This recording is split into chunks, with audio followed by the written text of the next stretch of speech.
doesn't hurt me a lot. And if I'm retired, I won't ever be doing it again. I'll just be talking about it a lot. And then I'll be viewed as one of those old farts that just talks about the good old days. And, and I'll have to be reminded that, well, the good old days when you were doing it weren't all that good.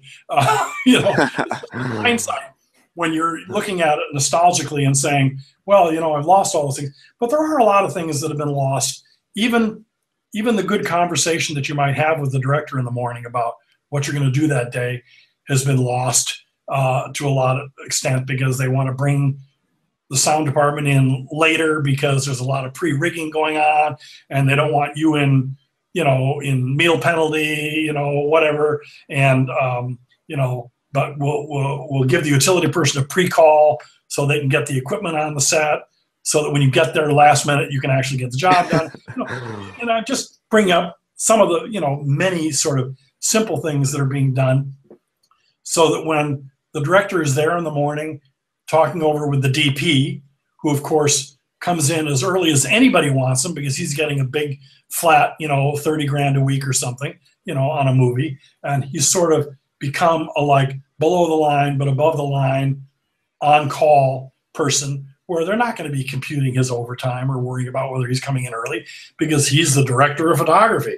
You miss all the conversations that the DP is having with the director in the morning because you're coming in at the last minute. They may have already blocked the scene. They may have already done all this stuff, and you're expected to capture it.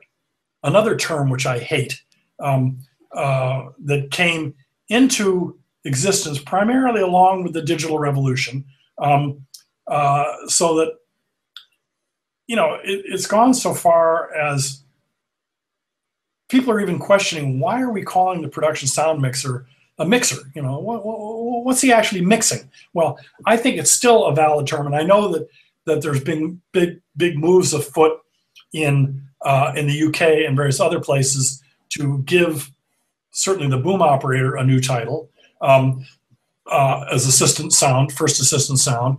I think there have been even moves afoot to, well, in the UK, the production sound mixer was not even called the production sound mixer. Weren't they called recordists or? Sound recordists. Or it's kind of a hybrid term. Yeah, basically, yeah. And I know there are people that would like us to be called directors of sound or directors of production sound. That'd be wonderful. I don't think it'll ever happen.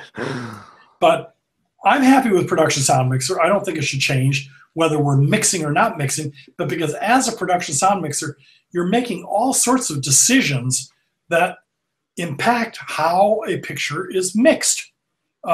So you don't have to say that the only person who's actually mixing is the re-recording mixer or the post mixer, because we're doing things, even the boom operator, if we're working with one microphone, he's mixing a scene by where that microphone is, making the decision that microphone should be a little further away from this person, or should be a little closer to this person, or should allow this person to be going off camera and have it sound like they're going off camera for that shot.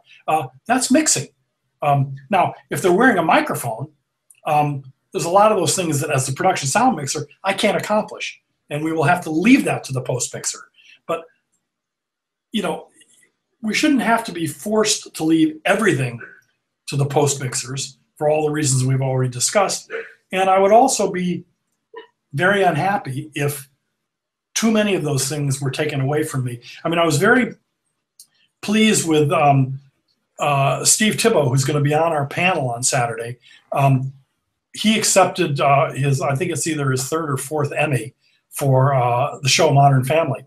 And he was the one who was allowed to speak at the Emmys, even though there's 9 people on stage. And the Emmy show was 6 hours long. He thanked the producers for allowing him to have 7 boom operators on the episode that was nominated and won. Because evidently, I don't watch Modern Family, I have to admit, but evidently it was a very, very complicated episode.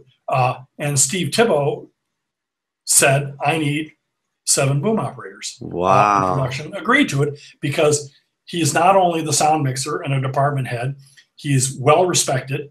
amongst production. And when he said, I need 7 boom operators, similar to what Simon Hayes says, I need 2 fully qualified boom operators.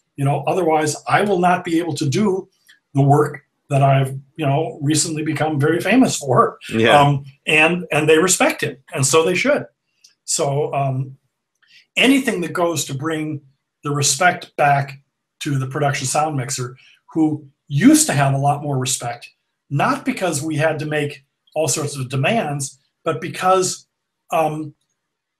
even though the equipment was simpler and our job was simpler in certain ways, there was more respect for the dialogue and for the sound in movies in the past, because there was more mystery of what we were doing.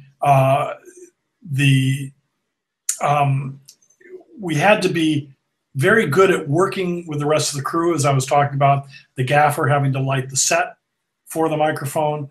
I'm trying to think of the other reasons why we had more respect.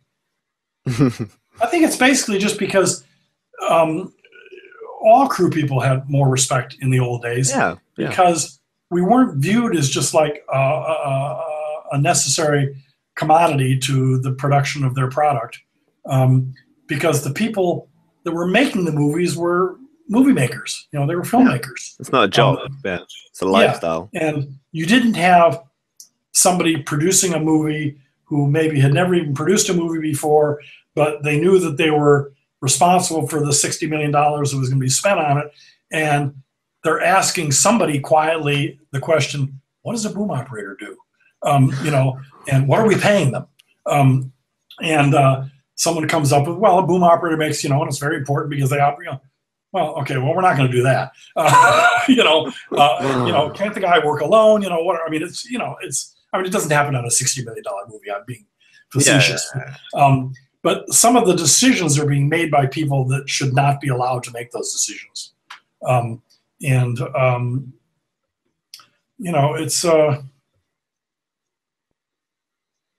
It's sort of all the same thing we're talking about. I don't know.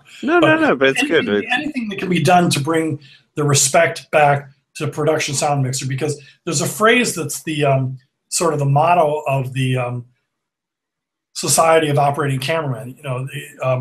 Actually they've changed their name. They're now called the Society of Camera Operators, because they wanted to take into account that referring to camera operators as cameramen was, gender specific, which it shouldn't be. Okay. So they're still called the SOC, which is Society of Operating Cameramen, but they actually refer to themselves as the Society of Camera Operators. Their phrase is, we hear it first. We see it first. I would love to have been the author of that phrase and say, we hear it first. Because we are the first team that is responsible for the sound for any project. And that should garner a higher respect